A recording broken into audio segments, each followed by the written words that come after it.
University के एक professor John Oldman से, जो शहर छोड़कर जाने के लिए अपना सामान पिकअप ट्रक में रख रहा था। तभी उसके कुछ सहकर्मी दोस्त उसे एक सरप्राइज फेयरवेल पार्टी देने के लिए अचानक वहां पहुंच जाते हैं। वे लोग पार्टी के लिए लगने वाला सारा सामान अपने साथ ही लेकर आए थे, ताकि जॉन के साथ वो आखिरी लम्हा यादगार बना पाए। पर ना जाने क्यों जॉन उन्हें देखकर इतना खुश नहीं लग रहा था। तभी उनमें से एक महिला प्रोफेसर एडिथ जॉन से पूछती है कि आखिर वो किसी को बताए बिना इतनी जल्दी क्यों जा रहा है, जबकि उसने 2 दिन पहले ही यूनिवर्सिटी से रिजाइन किया था। पर जॉन इसे इसका कारण नहीं बताता और उसकी इस बात को मजाक में टाल देता है। लेकिन उसके सहकर्मी उसे कुछ देर रुककर फेयरवेल पार्टी करने के लिए मना लेते हैं। इसी बीच एडिथ का ध्यान गाड़ी के पास रखी एक पेंटिंग की तरफ जाता है, जिसे देखकर वो हैरान हो जाती है, क्योंकि वो पेंटिंग 19वीं सदी के मशहूर आर्टिस्ट वैन गॉग की थी। एडिथ जॉन से पूछती है कि क्या ये पेंटिंग असली है। जॉन कहता है कि ये पेंटिंग उसे एक तोहफे में मिली थी, इसलिए उसके मुताबिक तो ये पेंटिंग नकली ही होगी। पर प्रोफेसर को यकीन नहीं होता कि वो पेंटिंग नकली हो सकती है, क्योंकि उसकी बनावट बिल्कुल असली लग रही थी। प्रोफेसर जब उस पेंटिंग को पीछे पलटकर देखती है तो उसके पीछे फ्रेंच भाषा में एक मैसेज लिखा हुआ था, जिसका मतलब था मेरे दोस्त जेक बॉर्न के लिए। एडिथ जब जॉन से जेक बॉर्न के बारे में पूछती है तो जॉन फिर से मजाक में उसकी बात को टाल देता है। इसके बाद कुछ इधर उधर की बातें करते हुए वो सभी जॉन के घर के अंदर आ जाते हैं। अंदर आकर उन सभी प्रोफेसर्स की जुबान पर सिर्फ एक ही सवाल होता है कि आखिर जॉन ये शहर और अपनी अच्छी खासी नौकरी छोड़कर क्यों जाना चाहता है। इसकी पहल प्रोफेसर डैन से होती है, जो एक एंथ्रोपोलॉजिस्ट है। एंथ्रोपोलॉजिस्ट वे लोग होते हैं जो मानव की उत्पत्ति पर संशोधन करते हैं। डैन जॉन से पूछता है कि तुम्हें आखिर ऐसी क्या परेशानी है जिसकी वजह से तुम्हें ये शहर छोड़कर जाना पड़ रहा है। अगर तुम हमें बताओगे तो शायद हम तुम्हारी मदद कर सकते हैं। इस पर जॉन कहता है कि उसे शहर से कोई दिक्कत नहीं है, लेकिन उसे एक ही शहर में रहना पसंद नहीं है, इसलिए वो हर 10 साल बाद शहर बदलता रहता है। डैन जॉन की बातों से हैरान होते हुए कहता है कि अगर ये फैसला तुमने 10 साल पहले लिया होता तो ये सही भी था, पर अब जब तुम बूढ़े होने की कगार पर हो तो इतनी अच्छी नौकरी को छोड़कर जाना कोई समझदारी का काम बिल्कुल नहीं है। इसे सुनकर एडिथ कहती है कि जॉन पिछले 10 सालों से बिल्कुल ऐसा ही है। ऐसा लगता है कि मानो पिछले 10 सालों में उसकी उम्र एक दिन भी ना बढ़ी हो। इसी बीच उनमें से एक महिला प्रोफेसर सैंडी को जॉन के घर पर एक पाषाण युग का धनुष मिलता है। उसे देखकर सभी लोग अचंभित हो जाते हैं। डैन बड़ी हैरानी से जॉन से पूछता है कि तुम इस धनुष से किस जानवर का शिकार करते हो। जवाब में जॉन कहता है कि वो इस धनुष से ज्यादातर हिरन का शिकार करता है। ये सुनकर हैरान हो चुका डैन कहता है कि आजकल के जमाने में जहां लोग राइफल में टेलीस्कोप साइट लगाकर भी शिकार नहीं कर पाते, वहां इस धनुष बाण से शिकार कर पाना तो दूर की बात है। इस पर जॉन कहता है कि उसे तीर कमान से शिकार करना काफी पसंद है। उसे प्राकृतिक तरीके से रहना और खाना अच्छा लगता है। इन्हीं बातों के बीच जॉन का एक और सहकर्मी दोस्त आर्ट जेनकिंसन, जो पुरातत्व विज्ञान का प्रोफेसर है, अपनी एक स्टूडेंट लिंडा के साथ वहां पहुंचता है। आर्ट जॉन को गुड बाय गिफ्ट के तौर पर खुद की लिखी हुई एक किताब देता है। वो किताब एक गुफा मानव के बारे में थी। जॉन को वो गिफ्ट काफी पसंद आती है। आर्ट भी जॉन से वही सवाल पूछता है कि जॉन आखिर यहाँ से क्यों जाना चाहता है। हालांकि इस बार जॉन थोड़ा चिढ़कर कहता है कि ये मेरा व्यक्तिगत मामला है, मुझे इसी तरह आगे बढ़ते रहना पसंद है। ये सुनकर सभी लोग उसे अजीब नजरों से देखने लगते हैं। तब जॉन उनका मूड ठीक करने के लिए एक पुरानी और महंगी ड्रिंक की बोतल निकालता है, जिसे देखकर सभी लोग खुश हो जाते हैं और बाकी सारी बातें भूलकर ड्रिंक का मजा लेते हुए फेयरवेल पार्टी कंटिन्यू करते हैं। इसके बाद डैन को जॉन के घर पर पाषाण काल का पत्थर से बना एक औजार मिलता है, जिसे बरिन कहा जाता था। इस औजार का उपयोग पाषाण काल में भाले या तीर के सिरे पर लगाकर शिकार करने के लिए किया जाता था। पुरातत्व विज्ञान का प्रोफेसर आर्ट बताता है कि ये औजार बिल्कुल असली है और आदि मानव के जमाने का है। डैन जॉन से पूछता है कि उसे ये नायाब चीज कहां से मिली, तो जॉन कहता है कि उसने इसे एक दुकान से काफी सस्ते में खरीद लिया था। इसके बाद वो लोग जॉन से कोई सवाल नहीं करते और बड़े ही प्यार और सम्मान के साथ वो आखिरी पल एंजॉय करने लगते हैं। पर अब जॉन अपने दोस्तों का प्यार देखकर भावुक हो गया था, इसलिए वो उन्हें अपना एक राज बताने वाला था, जो उसने आज तक दुनिया से छुपा कर रखा था। वो सभी प्रोफेसर्स जॉन के उस राज को सुनने के लिए बेताब हो रहे थे। वो राज बताने से पहले जॉन उनसे पूछता है कि अगर आपको पता चले कि पाषाण काल का एक गुफा मानव अभी तक जीवित है तो आपको कैसा लगेगा। जॉन का ये अजीब सा सवाल सभी प्रोफेसर्स को सोच में डाल देता है। इस सवाल पर सभी एक के बाद एक अपनी राय देने लगते हैं। डैन जॉन से कहता है कि अगर तुम कोई साइंस फिक्शन की बुक के लिए आइडिया ढूंढ रहे हो तो ये एक अच्छा प्लॉट हो सकता है। डैन आगे कहता है कि एक क्रो-मैग्नन मतलब की गुफा में रहने वाला आदि मानव और आज के इंसानों में ज्यादा फर्क नहीं है। आदि मानव हमसे थोड़े पतले और लंबे जरूर थे, पर वो हमसे ज्यादा अलग नहीं थे। एडिथ पूछती है कि अगर कोई आदि मानव जिंदा बचा होगा तो क्या वो आज भी गुफाओं में ही रहता होगा। यहाँ पर सारे प्रोफेसर्स जॉन के सवाल पर साइंटिफिक एक्सप्लेनेशन ढूंढने लगते हैं। एंथ्रोपोलॉजी यानी मानव विज्ञान का प्रोफेसर डैन कहता है कि देखा जाए तो ऐसा कोई क्रो-मैग्नन इंसान अगर 14,000 सालों से इस धरती पर जीवित है तो वो आम इंसानों से बहुत ज्यादा समझदार और बुद्धिमान होगा। लेकिन उसके तौर तरीके, उसकी दिनचर्या बिल्कुल साधारण मनुष्य जैसी होगी। वो भी हम जैसे ही कपड़े पहनता होगा, उसका भी कोई परिवार होगा और अगर उसका दिमाग जिज्ञासु है तो उसे इतिहास के साथ साथ बहुत सारी चीजों का ज्ञान भी होगा। इसके बाद उन सबके मन में ये सवाल आता है कि क्या कोई इंसान बायोलॉजिकली इतने साल तक जीवित रह सकता है। वो सब बायोलॉजी के प्रोफेसर हैरी से इसका जवाब मांगते हैं। हैरी कहता है कि जैसे हमारी बॉडी सेल्स की बनावट है उसके हिसाब से कोई भी इंसान 190 सालों तक जीवित रह सकता है। लेकिन जिस तरह से हम शराब पीते हैं, कोल्ड ड्रिंक्स पीते हैं और जंक फूड्स खाते हैं, ये एक स्लो पॉइजन की तरह काम करता है जो धीरे-धीरे हमारे शरीर को खत्म करते जाता है। लेकिन ये बात भी सच है कि अगर किसी इंसान की बॉडी परफेक्टली फंक्शन करे और प्रॉपर सेल्स रीजनरेट करती रहे तो वो इंसान हजारों साल तक जिंदा रह सकता है, क्योंकि हमारे शरीर की पैंक्रियाज यानी कि अग्नाशय हर 24 घंटे में अपने सेल्स बदलकर नए सेल्स बनाती है और स्टमक लाइनिंग भी हर 3 दिन में बदल जाती है और हर 7 सालों में हमारी बॉडी के सारे सेल्स बदलकर एक नया शरीर बना लेते हैं। लेकिन आज के युग में ऐसा इसलिए नहीं हो पाता क्योंकि हमारी खराब खान-पान इनमें रुकावटें पैदा कर देती है। हैरी ये भी बताता है कि अगर इंसान का खान-पान अच्छा हो, उसकी बॉडी परफेक्टली डिटॉक्स करे और ठीक तरीके से सेल्स को दोबारा बनाती रहे तो वो इंसान हजारों साल तक जिंदा रह सकता है। हैरी की ये बात वहां बैठे सभी लोगों को चौंका देती है। प्रोफेसर कहते हैं कि इस दुनिया में कुछ भी नामुमकिन नहीं है, बस हमें उन असाधारण चीजों को देखने के लिए एक अलग नजरिया चाहिए। जैसे कि प्राचीन काल में जिसे लोग जादू समझते थे, आज उसे हम साइंस के नजरिए से देखते हैं। वैसे ही पहले के लोगों ने ये मान लिया था कि पृथ्वी गोल नहीं बल्कि फ्लैट यानी सपाट है। यहाँ तक कि जब कोलंबस सच्चाई का पता लगाने के लिए एक लंबे सफर पर निकला तो लोगों ने उसे पागल समझा,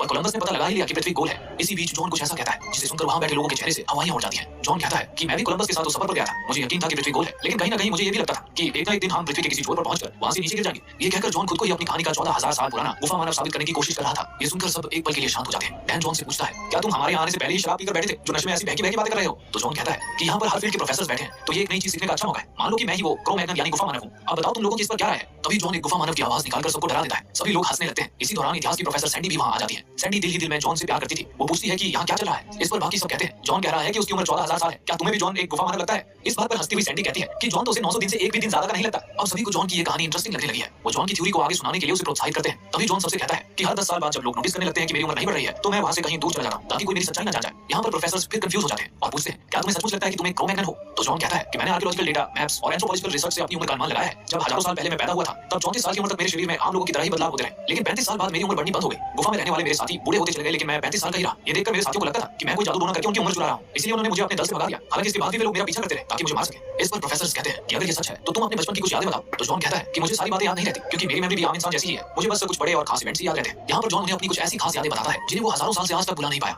जॉन उन्हें आगे की कहानी सुनाते हुए कहता है कि अपने दल से निकाले जाने के बाद भी काफी दिनों तक मेरा पीछा किया गया क्योंकि मेरी उम्र ही नहीं बढ़ रही थी। मैं जब भी मेरे साथियों की नजर में आता था वे मुझे मारने के लिए मेरा पीछा किया करते थे, इसलिए मैं समय समय पर अलग अलग ट्राइब्स में दल बदल कर रहता था और लोगों को मेरी असलियत का पता चले इससे पहले ही दल को छोड़कर चला जाता था। फिर कुछ समय बाद मैं सेमी नोमैडिक आदिवासियों के दल में शामिल हो गया जो बदलते मौसम के साथ शिकार के लिए अलग अलग जगहों पर जाया करते थे। प्रोफेसर जॉन से उस वक्त के बारे में और सवाल पूछते हैं तो जॉन उन्हें बताता है कि शुरू के 2000 साल पृथ्वी ठंडी थी, वो आइस एज का समय था। चारों तरफ ऊंचे ऊंचे पहाड़ थे, हिम नदियां थी जिनके पीछे सूरज छिप जाता था जिससे सूरज की रोशनी जमीन तक नहीं पहुंच पाती थी। लेकिन जब धीरे धीरे गर्मी बढ़ी और हिम नदियां पिघलने लगी तो पहाड़ अलग होते गए, इन्हीं से समुद्र बने और सारे महाद्वीप अलग हुए। जॉन की ये बातें सुनकर प्रोफेसर आर्ट उसे बीच में ही टोकते हुए कहता है कि तुम जो हमें बता रहे हो ये सारी बातें तो किताबों में भी लिखी हैं, तुमने अभी तक कोई नई चीज नहीं बताई है। इस पर जॉन कहता है हाँ, ये सारी बातें मैंने किताबों से ही पढ़ी है जिसे पढ़कर मैं अपनी यादों को रिकॉल यानी ताजा कर पाया, वरना 14000 साल पुरानी बातें याद रखना मेरे लिए नामुमकिन था। ये सुनकर प्रोफेसर आर्ट की स्टूडेंट लिंडा जॉन से पूछती है कि क्या उस वक्त तुम्हारे दिमाग में ये सवाल नहीं आया कि आखिर हम सब कहां से आए हैं? तो जॉन कहता है उस युग में हम आसमान की तरफ देखकर हैरान होते थे, हम सोचते थे कि आसमान में बहुत बड़े बड़े लोग हैं जिन्होंने हमारी और इस धरती की रचना की है। शुरू में मुझे लगता था कि मेरे साथ कुछ गलत हो रहा है, मुझे लगता था कि मैं एक बुरा आदमी हूँ, मैं शापित हूँ, इसलिए मैं मरता नहीं हूँ। फिर मैं सोचने लगा कि ये मुझे मिला एक वरदान भी तो हो सकता है, शायद मुझे इस धरती पर किसी मकसद से भेजा गया है। ईडिथ उससे पूछती है कि क्या वो वैन गॉग की पेंटिंग असली है जो घर आते वक्त उन्होंने देखी थी? तो जॉन उसे बताता है कि वो पेंटिंग बिल्कुल ओरिजिनल है और मेरे लिए ही बनाई गई थी। उस समय मेरा नाम जेक बॉर्न था, मैं एक पिग फार्मर था। जब मैं अपने हाथों से पिग फार्म की सफाई कर रहा था तब वैन गॉग वहां आए और मुझे काम करता देख मुझसे काफी प्रभावित हुए। फिर उन्होंने वहीं पर वो पेंटिंग बनाई और हमने ढेर सारी बातें भी की। तभी लिंडा जॉन से पूछती है कि अगर आपको इतनी सारी पुरानी बातें याद हैं तो फिर आपको वो सारी जगहें याद क्यों नहीं है जहां आप हजारों साल पहले पैदा हुए थे? क्योंकि पृथ्वी का भूगोल तो कभी नहीं बदलता है, सारी चीजें वहीं के वहीं पर है। जॉन उसे बताता है कि हमें पुरानी चीजें तब याद आती हैं जब हम उसे दोबारा देखते हैं। 14000 साल पहले हर तरफ जंगल, नदियां, पहाड़ ये सब हुआ करते थे। समय के साथ साथ जंगल कटते गए और उनकी जगह बड़ी बड़ी बिल्डिंग्स ने ले ली। इस वजह से ये बता पाना नामुमकिन है कि वो किस जगह पैदा हुआ था। जॉन आगे बताता है कि इन 14000 सालों में उसने कई बार शादियां की हैं। हालांकि वो ज्यादा समय तक अपनी पत्नियों के साथ नहीं रह पाया, उसकी बीवियों को उसकी असलियत का पता चले इससे पहले ही वो उन्हें छोड़ देता था। वो कई बार अपने बच्चों से भी मिल चुका है पर एक बड़े आदमी के रूप में। जॉन से पूछा जाता है कि वो अमेरिका में कब से है? जॉन कहता है कि जैसे जैसे ये दुनिया एक दूसरे से जुड़ने लगी सरकार ने लोगों के रिकॉर्ड रखने शुरू कर दिए थे। इस कारण 1862 में बेल्जियम में उसे नकली दस्तावेज रखने के जुर्म में 1 साल तक जेल में भी रहना पड़ा था। इसके बाद वो 1890 में फ्रेंच इमिग्रेशन के दौरान अमेरिका आ गया और तब से यहीं बस गया। प्रोफेसर देखते हैं कि जॉन के पास उनके हर सवालों का जवाब था। इस बात से चिढ़कर आर्ट जॉन से पूछता है कि वो ये सब क्यों कर रहा है, यानी उन्हें ये सब क्यों बता रहा है? तो जॉन कहता है कि आप सब मेरे अच्छे दोस्त हैं और मैं आप लोगों को अपने असली चेहरे के साथ गुड बाय कहना चाहता हूं, ना कि उस तरह जैसे मैं बाकियों को दिखाता। ये सुनने के बाद आर्ट चिढ़कर वहां से उठकर एक कमरे में चला जाता है। उसे लगता है कि जॉन का दिमाग खराब हो चुका है, इसलिए वो ऐसी बेतुकी बातें कर रहा है। इसलिए वो अपने साइकियाट्री पढ़ाने वाले दोस्त को फोन करके उसे जॉन के घर पर बुलाता है। उधर दूसरी तरफ जॉन और सैंडी गाड़ी में बॉक्सेस रख रहे थे। इसी बीच सैंडी जॉन को बताती है कि वो उसे चाहती है और उससे पूछती है कि क्या उसके दिल में भी उसके लिए प्रेम भावनाएं हैं। जॉन कहता है कि हाँ, मैं भी तुमसे प्यार करता हूँ, पर क्या तुम मेरी सच्चाई जानने के बाद भी मेरे साथ रहना चाहती हो? इस पर सैंडी कहती है उसे जॉन पर पूरा भरोसा है, इसलिए वो उसके साथ रहना चाहती है। लेकिन जॉन कहता है कि सोचो जब हमारे बच्चे होंगे और तुम देखोगे कि हमारे बच्चों की उम्र तो बढ़ रही है पर मैं ज्यों करती हूँ तब तो मुझे तुम्हें भी छोड़कर जाना होगा, फिर तुम्हें कैसा लगेगा? मैं बस 10 साल ही तुम्हारे साथ रह सकता हूँ। ये सुनकर सैंडी कुछ नहीं बोलती और अपनी जिंदगी के बारे में सोचने पर मजबूर हो जाती है। इसके बाद जॉन और सैंडी घर के अंदर आ जाते हैं। अब सभी के मन में कई सारे सवाल थे। उन्हें यकीन था कि जॉन झूठ बोल रहा है और वे सब अपने सवालों के जरिए जॉन का झूठ पकड़ना चाहते थे। सबसे पहले आर्ट जॉन से पूछता है कि क्या उसे कोई भाषा याद है जो वो 14000 साल पहले बोला करता था? इस पर जॉन हंसते हुए कहता है तब और अब एक बात नहीं बदली है और वो है लड़की को देखकर सीढ़ी बजाना। जॉन सैंडी को देखकर सीढ़ी बजाता है। इसके बाद लिंडा उससे पूछती है कि क्या उसने उसके जमाने में कभी गुफा पर कोई चित्र बनाया है, क्योंकि कई बार पुरातत्व विभाग वालों को ऐसे गुफा चित्र मिलते रहते हैं। जॉन लिंडा से पूछता है कि क्या तुमने लेसाइसिस नाम की जगह का गुफा चित्र देखा है? लिंडा के हाँ कहने पर जॉन उसे बताता है कि उसे बनाने वाला जॉन के दल का मुखिया था जिसका नाम जिराउट था। जिराउट एक अच्छा लीडर था। उसने उन जानवरों का चित्र बनाया था जिनका हम खाने के लिए शिकार कर सकते थे, लेकिन एक दिन शिकार के दौरान वो मुंह के बल गिरा जिस वजह से उसके सारे दांत चढ़ गए। अब जब उस मुखिया के दांत नहीं थे तो वो मांस नहीं चबा सकता था, इसलिए दूसरा आदमी अपने मुंह से मांस चबाकर उसे खिलाया करता था। पर कुछ दिनों बाद उसका जबड़ा इन्फेक्टेड हो गया। इस वजह से दल के लोगों ने उसे मरने के लिए वहीं छोड़ दिया और खुद आगे बढ़ गए। कुछ देर तक इसी तरह के सवालों का सिलसिला जारी रहता है। जॉन एक के बाद एक सारे सवालों का जवाब देता जा रहा था। जॉन आगे कहता है कि कई सालों बाद ब्रॉन्ज एज की शुरुआत हुई। धीरे धीरे लोगों में भाषा डेवलप होने लगी, गांव और शहर बसने लगे और लोग मुझे पहचानने लगे, जिस कारण मेरा एक जगह पर रहना मुश्किल हो गया क्योंकि सूरज पूरब से निकलता था। इसलिए मैं लगातार पूरब की दिशा की ओर बढ़ता रहा। अपने रास्ते में मैंने पहली बार टिन, कॉपर जैसी धातुएं देखी। मैंने देखा कि लोग इस दुनिया को बनाने वाले को ढूंढ रहे थे और साथ ही मैंने बहुत से नए भगवानों के बारे में भी सुना। मैं 2000 सालों तक सुमेरियन था जो कि दुनिया की सबसे पहली सभ्यता मानी जाती है। उसके बाद मैं बेबीलोनियन बना। जॉन आगे कहता है पूरब की ओर चलते हुए मैं भारत पहुंच गया। मेरी किस्मत अच्छी थी कि वो समय गौतम बुद्ध था। मैं जब पहली बार गौतम बुद्ध से मिला तो वो मुझे बहुत ही अनोखे और एक्स्ट्राऑर्डिनरी इंसान लगे। मैंने अपनी पूरी जिंदगी में उन जैसा इंसान नहीं देखा था। उनसे प्रभावित होकर मैं उनका शिष्य बन गया। जब तक वो जिंदा रहे मैं उनके साथ ही सीखता रहा। गौतम बुद्ध जानते थे कि मुझ में कोई अलग बात है, लेकिन मैंने उन्हें अपनी असलियत कभी नहीं बताई। आर्ट पहले ही जॉन की बातों से परेशान हो गया था। वो उससे पूछता है कि अगर हमने तुम्हारी असलियत बाहर के लोगों को बता दी तो क्या होगा? इस पर जॉन कहता है कि अगर तुमने ये बात किसी को बताई भी तो कोई तुम्हारी बातों पर यकीन नहीं करेगा। अगर तुम्हें आज मेरी बातों पर यकीन हो भी जाता है तो जैसे जैसे वक्त बीतेगा तुम्हें भी ये सारी बातें बेतुकी लगेंगी और वक्त के साथ साथ तुम ये बातें भूल जाओगे। आर्ट को लगभग इस बात पर पूरा यकीन हो गया था कि जॉन के दिमाग के पुर्जे हिले हुए हैं। इतने में साइकियाट्री पढ़ाने वाले साइकियाट्रिस्ट डॉक्टर विल वहां आते हैं, जिसे कुछ देर पहले आर्ट ने फोन करके बुलाया था। डॉक्टर विल जब जॉन से मिलता है तो जॉन की बातें सुनकर उसे लगता है कि जॉन सबको बेवकूफ बना रहा है, लेकिन वहां बैठे कुछ लोगों को जॉन की बातों पर विश्वास होने लगा था। इसलिए वो जॉन को आगे की कहानी सुनाने के लिए कहता है। विल जॉन से पूछता है कि अगर तुम 14000 साल से जिंदा हो तो क्या इस बीच तुम एक बार भी बीमार नहीं पड़े? जॉन कहता है कि कुछ 300 साल पहले मुझे शायद निमोनिया हुआ था, उसके बाद मुझे येलो फीवर, मलेरिया और हाल ही में मुझे चिकन पॉक्स भी हुए थे, लेकिन मेरे शरीर में कभी कोई निशान नहीं पड़ते, इसलिए चिकन पॉक्स के निशान भी मेरे शरीर पर नहीं है। ये सुनकर बायोलॉजिस्ट हैरी चौंक जाता है और जॉन से अनुरोध करता है कि जाने से पहले वो उसके लैब में कुछ टेस्ट करा के जाए। पर जॉन कहता है कि अगर मैं अपना टेस्ट कराने जाऊंगा तो लोगों को मेरी असलियत का पता चल जाएगा और वे मुझ पर साइंटिफिक प्रयोग करने लगेंगे। फिर जब बात पढ़ाई की आती है तो जॉन कहता है कि उसने 10 अलग-अलग फील्ड्स में डिग्रियां ली हैं। उनमें से एक डिग्री बायोलॉजी की भी है जो उसने ऑक्सफोर्ड से सन 1840 में ली थी, लेकिन जैसे जैसे वक्त बीता और साइंस ने तरक्की कर ली तो उसने जो कुछ भी पढ़ा था वो सब पुराना हो गया। ऐसे ही जॉन हर सवाल का जवाब देता जा रहा था, जिसे सुनकर डॉक्टर विल फ्रस्ट्रेट हो जाता है और जॉन पर अपनी गन तान देता है। ये देखकर वहां बैठे सभी लोगों की धड़कनें एक पल के लिए रुक सी जाती हैं। डॉक्टर कहता है कि अगर जॉन 14000 सालों से जिंदा है और उसने सभी बड़े रोग और महामारियों को झेला है तो इसका यही मतलब है कि वो अमर है। इसी बात को जांचने के लिए वो जॉन पर गोली चलाएगा। इस पर जॉन कहता है कि उसने कभी ये दावा नहीं किया कि वो अमर है, वो बस प्रकृति की बदौलत जिंदा है। तो डॉक्टर कहता है कि ठीक है, मैं सिर्फ तुम्हारे हाथ में गोली मारूंगा और देखूंगा कि तुम्हारे शरीर से चोट के निशान गायब होते हैं या नहीं।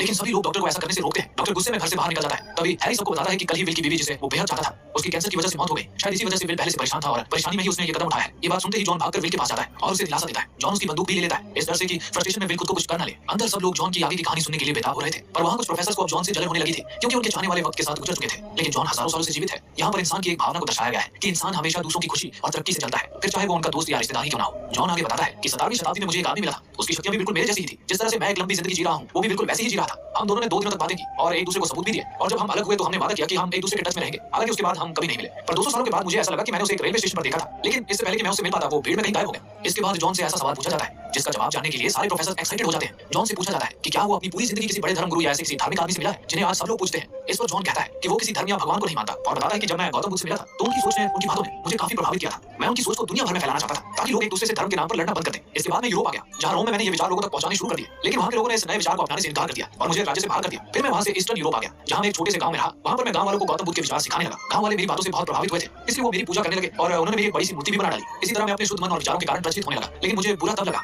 जब लोगों ने मेरे विचारों को अपने जीवन में अपनाने के बजाय उसे एक नए धर्म का रूप दे दिया और मुझे अपना भगवान मान लिया। इसके बाद वे लोग इस धर्म को और आगे बढ़ाते चले गए और नए लोगों को इस धर्म से जोड़ते गए। लेकिन फिर रोमन राज्य को इस धर्म के बढ़ने से खतरा महसूस होने लगा था, इसलिए उन्होंने मुझे क्रूसीफाई कर दिया, यानी कि सूली पर लटका दिया। जॉन की ये बात सुनते ही वहां मौजूद सभी लोगों को एक सदमा सा लगता है, क्योंकि जॉन बता रहा है कि वही गॉड जीसस है और वो जिस धर्म की बात कर रहा है वो क्रिश्चियन धर्म है। इसके बाद जॉन कहता है कि जब मुझे सूली पर लटकाया गया तब मैंने दर्द को सहन किया और अपनी धड़कनें कुछ समय के लिए रोक दी। रोमन को लगा कि मैं मर चुका हूं, इसलिए उन्होंने मुझे सूली से निकालकर एक क्रॉस के साथ गुफा में रख दिया। लेकिन धीरे धीरे मेरी दिल की धड़कनें वापस शुरू होने लगी और मैंने अपने शरीर को वापस जीवित कर लिया। जिंदा होते हुए भी अपनी धड़कनों को रोकने की कला मैंने भारत के तिब्बत में ही सीखी थी और सालों तक इसका अभ्यास किया था। ठीक होने के बाद जब मैं सभी से छुपकर वहां से निकलने वाला था तब मेरे कुछ भक्तों ने मुझे देख लिया और उन लोगों को लगा कि मेरा पुनर्जन्म हुआ है, लेकिन मुझे बस वहां से किसी तरह से बाहर निकलना था, इसलिए मैं वहां से चला गया। ये सुनकर प्रोफेसर कहते हैं कि अगर तुम्हें सूली से लटकाया गया था और हाथों में कीलें ठोकी गई थी तो तुम्हारे हाथ में अभी भी वो निशान होने चाहिए। इस पर जॉन कहता है उसके शरीर पर से निशान हमेशा मिट जाते हैं। जॉन ये भी कहता है कि उसे सिर्फ रस्सियों से बांधा गया था। हाथों पर कील ठोकने वाली बात आगे चलकर धर्मगुरु ने फैलाई थी ताकि सुनने में अच्छा लगे। ये बात एक बार फिर उन लोगों के अंदर शक पैदा कर देती है, वो फिर से गुस्सा हो जाते हैं। तभी प्रोफेसर एडिथ, जो जीसस की भक्त थी और क्रिश्चियनिटी में विश्वास करती थी, उसे जॉन की बातें सुनकर गुस्सा आने लगता है। वो जॉन से इस बारे में बहस करते हुए कहती है कि बाइबल में लिखी सारी बातें सच है और जीसस ने सच में लोगों का उद्धार किया था, वो सच में पानी पर चले थे और उनका पुनर्जन्म भी हुआ था। आखिर तुम हमसे झूठ क्यों बोल रहे हो? तो जॉन कहता है कि मेरा मकसद कभी लोगों को धर्म से जोड़ना नहीं था, मैं बस ये चाहता था कि लोग धर्म के नाम पर एक दूसरे से लड़ना बंद कर दें। मैं गौतम बुद्ध के विचारों तक पहुंचाना चाहता था। मैं ना तो कभी पानी पर चला और ना ही किसी को वापस जिंदा किया। जॉन यहाँ पर क्रिश्चियनिटी को पेगन माइथोलॉजी से भी कंपेयर करता है। एडिथ ये सुनकर बहुत नाराज होती है, लेकिन डैन इस बात पर जॉन की बात को सपोर्ट करता है और कहता है कि क्रिश्चियनिटी के जो शुरुआती लीडर्स थे उन्होंने हिब्रू में लिखी मैन्युस्क्रिप्ट को फेंक दिया था। इसके बाद उन्होंने पेगन धर्म से बहुत सारी चीजें ली जिसे उन्होंने अपने धर्म से जोड़ लिया। साथ ही वो ये भी बताते हैं कि गौतम बुद्ध और जीसस की जो शिक्षा थी वो बिल्कुल एक जैसी थी। इन दोनों ने ही दया, सहनशक्ति, भाईचारा और प्यार का संदेश दिया था। जॉन कहता है मैंने यही सारी बातें लोगों को बताई थी, लेकिन बाद में ये अलग अलग कहानियां बन गई। कृष्ण ने स्वर्ग और नरक की बातें फैलाई जिससे वो लोगों को इसका डर और लालच देकर उन पर हुकूमत कर सके। इतने में डॉक्टर विल वहां वापस आ जाता है। ये वही साइकियाट्रिस्ट थे जिन्होंने जॉन पर अपनी गन तानी थी। अब जॉन जीसस की तरह बातें कर रहा था, जिसे देखकर एडिथ बहुत इमोशनल हो जाती है और कहती है कि हम 2000 सालों से क्रिश्चियनिटी पर विश्वास कर रहे हैं, तुम हमारे विश्वास को क्यों तोड़ना चाहते हो? जॉन बताता है कि हमारे इतिहास में बहुत सारे ऐसे धर्म हैं जिन्होंने एक बहुत लंबे समय काल तक किसी चीज पर अपना विश्वास रखा, उसके बाद उनका विश्वास बदल गया। आज तक जितने भी चर्चेस दुनिया में बने हैं उनका आधार सिर्फ परियों की कहानियां हैं। इसके बाद प्रोफेसर जॉन से पूछते हैं कि तुम्हारा नाम जीसस कैसे पड़ा? जॉन कहता है कि मैंने तो हमेशा अपना नाम जॉन ही बताया था, पर जब चारों तरफ मेरे वापस जिंदा होने की खबरें फैल गई तो अलग अलग जगहों पर मेरे नाम को अलग ढंग से लिया गया। हिब्रू में मुझे यूहन्ना कहा गया, जिसका मतलब होता है कि भगवान दया का सागर है। उसके बाद कई बार अलग अलग समय में लोगों ने मुझे देखा, लोगों को विश्वास हो गया कि मैं अमर हूं। इससे उन्हें इस बात पर यकीन हो गया कि ईश्वर में ही मोक्ष है, जिसे हिब्रू में यशुआ कहा जाता है। इसके बाद ग्रीक में इसे बदलकर लेसस और इसी तरह पहले लैटिन में लेसस और फिर ये जीसस हो गया।